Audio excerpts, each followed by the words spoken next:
Recently, I've seen a lot of posts related to the Frutiger Aero aesthetic and style of design, and from seeing these different images, I wondered exactly where they came from and what influenced their creation. So I thought it might be interesting to explore that in a video. And before we start, a quick shout out to the Frutiger Aero archive website, where I was able to find a lot of this info and many of the different images used. Now, if you didn't already know, Frutiger Aero was prevalent from the mid-2000s to the early 2010s, and succeeded the Y2K aesthetic, which was popular from the 90s to the early 2000s. Y2K and Frutiger Aero share many similarities, both being related to nostalgia and a bit of retrofuturism, which is sort of when culture changes so quickly that newer generations miss things from the recent past. And if you think about it, a lot of the things that are considered part of the aesthetic aren't really that old. But to many Gen Z kids, they can have a strong sense of nostalgia for this era in which they grew up in, and also can relate to the rapid technological changes in technology and design philosophy that have taken place over their lives. Y2K and Frutiger are similar, but there are some key differences. And there's this one Reddit post that helps to outline some of the main differences between the two. With Y2K having more metallic and chrome-like textures, more pastelish colors and gradients, and being more centered around consoles from that time frame, so kind of around PS1, PS2, N64, Dreamcast, and also around Windows 95 kind of vibe. While the Frutiger Aero aesthetic has similar characteristics such as futurism, it focuses more on humanism and nature, featuring more natural things like grass, water, bubbles, animals, and more connected to consoles like the Wii, PS3, Xbox 360, and also Windows Vista. If you're wondering where exactly the name Frutiger Aero comes from, well, it comes primarily from Adrian Frutiger, who is a Swiss typeface designer who pretty massively influenced typeface design in the latter half of the 20th century. His most famous designs being Universe, Avenir, and Frutiger, which are all part of the sans serif font family.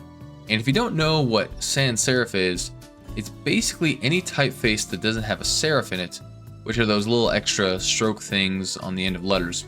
Over time, sans serif fonts have really become the main design for fonts for digital screens. Adrian's typefaces span the three main genres of sans serif typeface: neo-grotesque, humanist, and geometric, with more emphasis on humanism, and humanism in font design means focusing more on traditional letter forms, and also sometimes being closer to how humans would write letters. And also, just a quick aside, but does anyone actually write their A's or G's like this? Or know anyone who writes them like this? Because honestly, I don't think I've ever seen anybody do it. I've always seen it in digital fonts, but I don't think I've ever seen it in real life.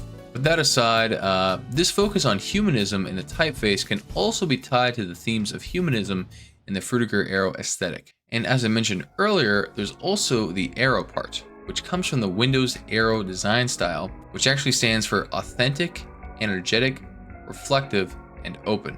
This design language was introduced with Windows Vista in 2006, with emphasis on things such as animations, glass, and translucency, as well as different styles for icons and text, primarily using the typeface Sego UI, which is also a humanist typeface. And if you didn't already know, the term Frutiger Aero was actually coined retroactively in 2017 by Sophie Zian as a part of the Consumer Aesthetic Research Institute for styles that were popular in corporate design philosophy from 2003 to 2013-ish. Now we can get a bit more into the history, inspiration, and development of the aesthetic. After the year 2000, computing power increased and more people had access to the internet. This in turn allowed for companies to implement more unique and experimental design philosophies into their GUIs. Part of the goal was to make complex and new technology feel friendly and organic and not so intimidating. And in 2001,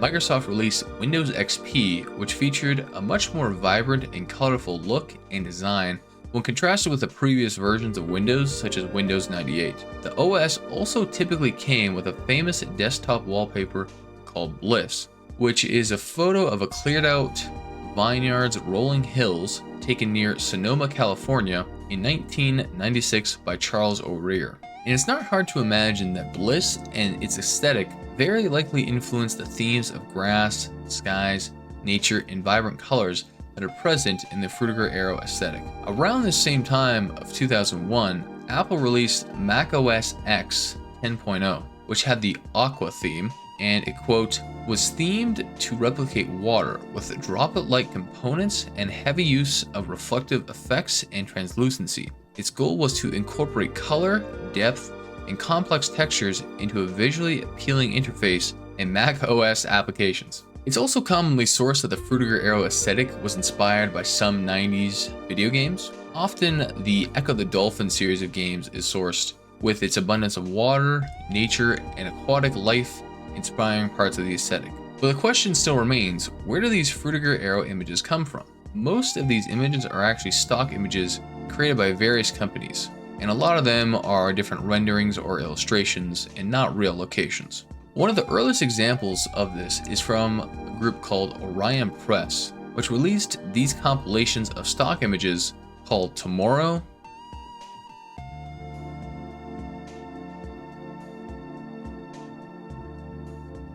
Blue and Green,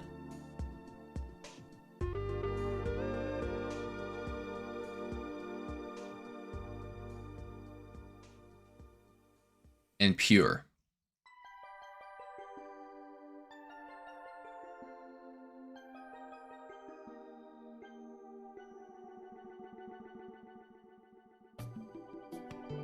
And majority of the most well-known and famous examples of these images are from the South Korean-based stock image company called Asadal Design. These kinds of stock images really resonate with the spirit and themes of the aesthetic: future-oriented, optimistic, natural, and colorful and vibrant. Which is in part why I think that people have recently been more interested in this aesthetic, especially Gen Z kids, as nowadays there seems to be much less optimism and positive outlooks for the future. Frutiger Aero harkens back to this combination of futurism and optimism combined with humanism and nature. And many people such as myself that grew up in the era of Frutiger Aero may remember there being more a sense of optimism with technology and the future. And many people from Gen Z are also at the point in their lives where they start to feel very nostalgic toward their childhoods. And also just generally when you're a kid, you tend to view the world through a much more hopeful and wide-eyed sort of lens because everything is so new and interesting when you're so young. Frutiger Aero also contrasts with the recent design trends of minimalism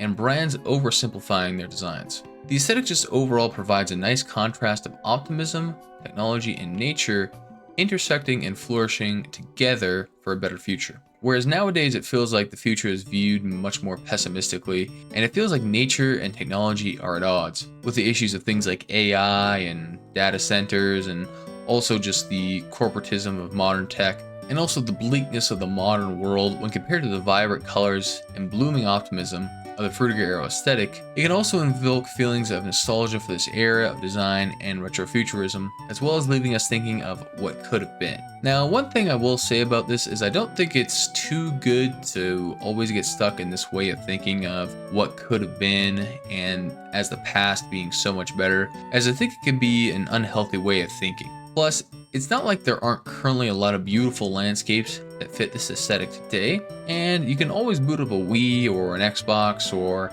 maybe even run a Windows Vista virtual machine if you're so inclined. But you still might be wondering, well, are any of these Frutiger Aero locations real? And like I said, most of them are just 3D renderings or different photoshopped illustrations or assets put together. But some of them are real, or at least there are locations that do match this aesthetic. As previously mentioned, Bliss is of a real hill near Sonoma, California.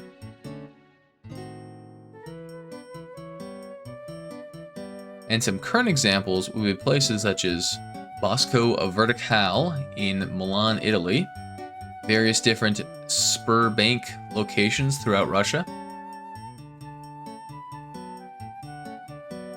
Changi Airport in Singapore, David Lamb Park in Vancouver, the Glasshouse International Centre for Music in Gateshead, England, the iSuite Hotel in Rimini, Italy, Parkov Misto in Kiev, Ukraine, and Huangjiang Newtown CBD in Hangzhou, China. Yeah, that's definitely how you pronounce that. Now, getting back to Asadal Designs, there was actually an interview with its CEO this year, where he explained some of the history and driving factors behind these images. He stated that some of the elements of these photos were taken by workers of Asadal, such as the monitor in this photo being the ones they used at work. And some of the animal photos were taken by workers, and a lot of the other elements were digital illustrations. He explains in the interview that one of the major factors that influenced the style of design was taking advantage of the ways that computer monitors use RGB, which uses additive colors. Unlike traditional printing and stock image companies, which use subtractive mixing before web design was a thing. Because of the use of RGB, it made more sense to lean into using brighter and more vivid colors in designs that were very difficult to produce in print, but worked well on digital screens. In particular, luminous and bright blue colors were a focal point because of this, and this design philosophy also spread throughout Korea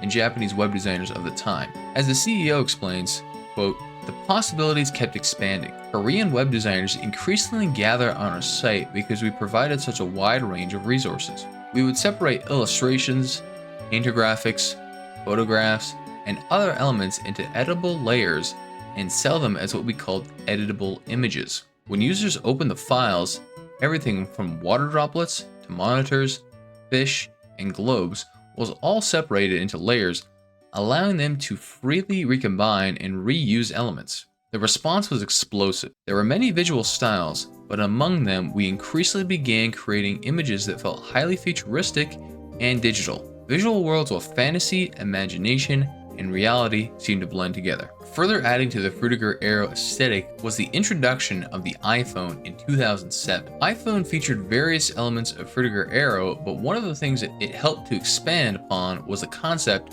of skeuomorphism. And skeuomorphism is basically the concept of making digital icons or UI elements look like their real-world counterparts, basically an attempt to again make new technology more familiar and understandable and less complex and intimidating. This design philosophy was very influential and spread to other smartphone manufacturers as well. And to be clear, skeuomorphism had existed long before the iPhone and was present in things like Windows Vista, but the iPhones made it even more popular. However, these same smartphones eventually led to the death of the Frutiger Aero aesthetic and design and the mainstream incorporation of minimalism, or at least they played a large part of it. Around 2010 to 2012, Microsoft began to implement more of what's called flat design into their larger products, starting with their Windows phones and eventually into Windows 8, which wasn't really received well compared to Windows 7. Even still, the flat design philosophy started to creep more into the mainstream and really exploded onto the scene when Apple released iOS 7 in mid-2013. The OS fully embraced the flat design methodology, and in turn would influence many different UI and graphic designers, especially in the corporate world. Scott Forstall was the one who originally led the development teams of the iPhone and iPads, and really was the main person pushing the skeuomorphism designs. But in 2012, he was essentially fired, mainly due to a list of various different issues with iOS 6, and Jonathan Ive was put in charge of design at Apple. And he always kind of hated the skeuomorphism design. Around the release of iOS 7, he had this to say, quote, "The new icons feature a new palette of colors. Gone are the bold, primarily colors of old, replaced by modern shades and tones. Flat design is very prominent in iOS 7. Everything from the buttons to the switches to the Chrome surrounding apps has been modernized and flattened." And honestly, I actually remember when iOS 7 came out and was released when I was in like 7th grade, and how it was such a big difference in jump from iOS 6. And at the time, it really did feel futuristic and advanced and very unique at the time. And to this day, the philosophy of minimalist and so-called sleek and flat design is very common. This can be seen in many corporate logos and designs, though some of these designs have been changed due to some varying levels of pushback. Probably the most prominent one being Cracker Barrel's short-lived minimal logo change. Around 2022, and even still today, there has been some revival of the aesthetic, with people posting images and videos of these styles of images, often accompanied by songs of that era. The Frutiger Aero archive explains it well when it says, New forms of the aesthetic were being made, sometimes mixing other genres like liminal spaces with Frutiger Aero. Arguably the same thing that happened with Vaporwave is happening to Frutiger Aero, with a version that paints the past with rose-tinted glasses. This can be seen with the term, the future that they promised us, being used often, which is a term that is misleading, as such a future was never promised. However, it is true that optimism for the future was present at the time. This newer wave of the aesthetic has been dubbed Neo-Aero, and captures the spirit of the aesthetic quite well. With Neo-Aero, the optimism is retrospective, and is more about longing for a past era, and can also be viewed as a commentary about current corporate design philosophy. A few other quick things to mention that I thought would be interesting would be some similar aesthetics. You can find some examples of these subgenres if you go into the aesthetics wiki. If you go down,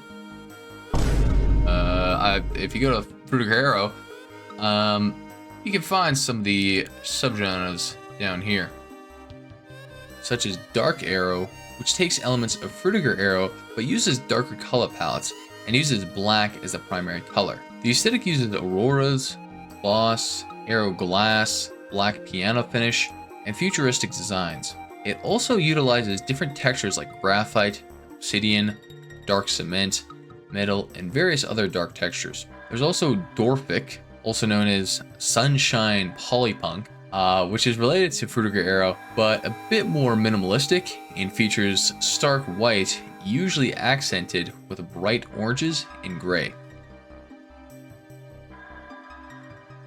How long's that guy been back there? Anyways, thanks for watching. Be sure to like and subscribe, and let me know of any other video ideas you'd want to see.